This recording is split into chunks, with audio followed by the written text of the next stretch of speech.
ជំរាបសួរបងជំរាបសួរអូនជំរាបសួរនិងសួស្តីទៅកាន់ប្រិយមិត្តទាំងអស់គ្នា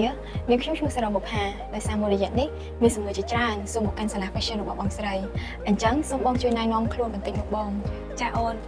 នាងខ្ញុំឈ្មោះខៀនសថាបុរាមីនគឺជានាយិកានិងជាគ្រូបណ្ដុះបណ្ដាលផ្ទាល់នៃសាលា The Visionary of Fabrication Art Academy ដែលហៅកាត់ថា VFA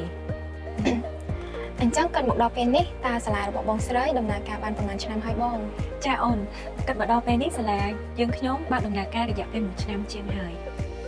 តើអញ្ចឹងបងអាចប្រាប់បានទេពីអត្ថន័យរបស់សាលា VFA និងបេសកកម្មរបស់សាលាចាអូនស្រីអរគុណសម្រាប់សំណួរសាលា VFA មានន័យថាជាសាលាបណ្ដុះបណ្ដាលដែលមានទស្សនវិស័យផ្ដោតទៅលើសិល្បៈនៅក្នុងការបង្កើតថ្មីហើយបេសកកម្មរបស់ពួកយើងគឺផ្ដោតទៅលើបងប្អូនដែលមានចំណាប់អារម្មណ៍តាក់ទងនឹងវិស័យ fashion ហើយគាត់ស្រឡាញ់វិស័យហ្នឹងហើយចង់បង្កើតអាជីពជាអ្នកច្នៃម៉ូដសម្លៀកបំពាក់ពួកយើងនឹងផ្ដល់ជូនទៅពួកគាត់នៅ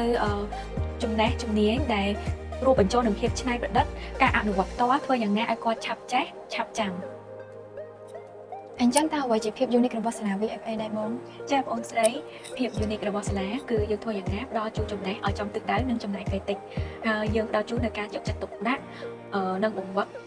ជំរុញនៅក្នុងការបង្រៀនដែលវាជា DNA របស់សាលាពួកយើងហើយធ្វើយ៉ាងណានៅពេលដែលពួកគាត់រៀនចប់វគ្គនីមួយៗប្រកបដោយសមត្ថភាពនិងគុណភាពច្បាស់លាស់ហើយនឹងមានមូលដ្ឋានគ្រឹះច្បាស់លាស់រួមជាមួយនឹងភាពច្នៃប្រឌិតដែលឈានឲ្យគាត់រកឃើញនៅសក្តានុពលខ្លួនឯងយ៉ាងពិតប្រាកដ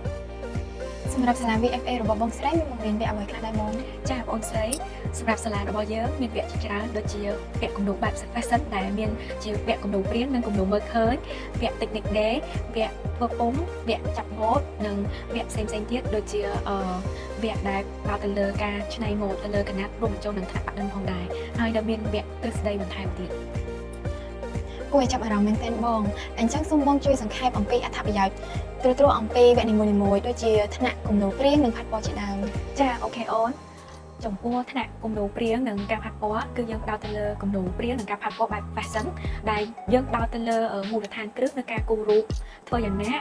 ឲ្យពួកគាត់ចេះគូររូបដែលមានរាងស្អាតដូចតែយើងដឹងស្រាប់ហើយបើយើងមានរាងស្អាតគឺទៅយើងពាក់កៅអៅស្អាតអញ្ចឹងចំពោះគំនូរគឺដូចគ្នាបើមិនជាយើងគូររូបរាងស្អាតនោះកៅអៅដែលយើងគូរមកនឹងរំលេចមានភាពស្រស់ស្អាតដូចគ្នាផងដែរចាបងចុះសម្រាប់ថ្នាក់សួរវិញតិចនេះតើមានអត្ថប្រយោជន៍យ៉ាងណាខ្លះដែរបងចាបងអូនស្រីចំពោះថ្នាក់សួរវិញ technique វិញគឺយើងធ្វើយ៉ាងណាឲ្យគាត់រៀនដេរដែលមើលទៅឃើញប្រកបដោយគុណភាពដោយសារតែវាមានសារៈសំខាន់មែនទែននៅក្នុងថ្នាក់ធ្វើពុម្ពថ្នាក់ចាប់ម៉ូដនិងថ្នាក់ច្នៃម៉ូដលើកណាត់បើសិនជាយើងដេរអត់ស្អាតទេផលិតផលនៃកៅអៅដែលបានមកពីពុម្ពបានមកពីចាប់ម៉ូដនិងការដេររចនាម៉ូដលើកណាត់យើងក៏អត់បានស្អាតដូចគ្នាផងដែរ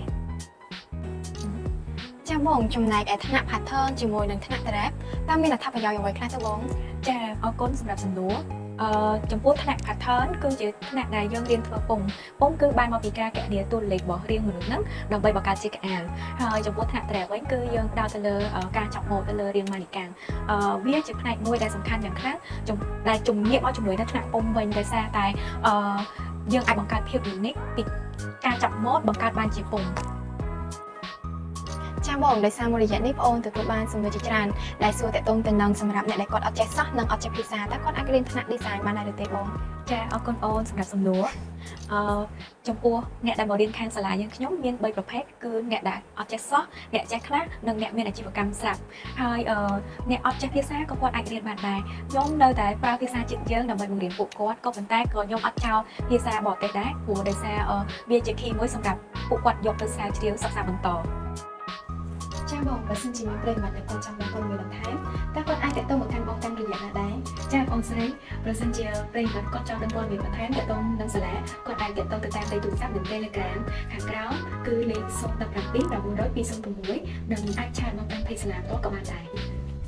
ចាអរគុណច្រើនបងសម្រាប់ចំណោមបងនឹងជាចាប់អារម្មណ៍ទៅលើការស្លៀកពាក់របស់បងនិងការដែលតាំងនៅពីក្រៅរបស់យើងតើជាការច្នៃម៉ូដរបស់បងផ្ទាល់ឬក៏បានមកពីផលិតករខាងណាដែរចាបងអរគុណសម្រាប់សំណួរអូនចំពោះសម្ភារបំពាក់ដែលខ្ញុំកំពុងតែពាក់នេះហើយនឹងកៅអៅខាងក្រៅនេះសិតតែជាស្នាដៃរបស់កូនសិស្សពីសាលា VFA យើងខ្ញុំដោយសារបន្ទាប់ពីគាត់បានរៀនរយៈពេលខ្លីផ្នែកធ្វើពុម្ពវគ្គ1និងវគ្គ2ហើយគាត់អាចមានសមត្ថភាពកាត់កៅអៅដោយខ្លួនឯងបាន